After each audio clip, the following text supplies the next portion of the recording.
Huron जे रूहानी पेशवा पीर पागारो जे पुट उस्मान शाह मथां 2 धार केस दाख़िल कया विया आहिनि। केस वकीलनि जी फ़रियाद ते सचल ऐं सिटी कोर्ट थाणनि ते दाख़िल कया विया। वकीलनि चयो त उस्मान शाह सां दोस्तनि ज़रिए राब्तो थियो। उस्मान शाह जा मुख़्तलिफ़ माण्हुनि ख़िलाफ़ केस हलनि था। उस्मान शाह मूंखे चयो त मुंहिंजो केस मुफ़्त में विढ़ो। मूं इनकार कयो त हुन पंहिंजे मोबाइल नंबर तां धमकियूं ॾिनियूं। वकील चयो त 18 फ़रवरी ते उस्मान शाह 3 नामालूम साथियुनि सां गॾु घर आयो ऐं दरवाज़ो तोड़ण जी कोशिश कई। पाड़े वारा गॾु थिया, जंहिं बाद उस्मान शाह ऐं संदसि साथी फ़रार थी विया। तफ़सील मालूम कयूं था हबीब जमाली खां। जी हबीब जमाली, कहिड़ा तफ़सील आहिनि?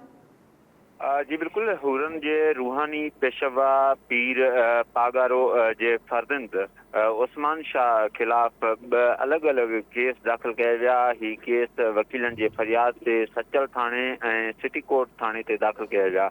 सचल थाणे ते जेका FIR दाख़िल कई वई, उहा FIR गुलाम रसूल ॾाहरी एडवोकेट जे फ़रियाद ते दाख़िल कई वई, जंहिंमें हुन मौक़फ़ अख़्तियार कयो त उस्मान शाह सां ॿियनि गॾियल दोस्तनि ज़रिए राब्तो थियो। उनखां पोइ उस्मान शाह जा काफ़ी मामला हलनि पिया।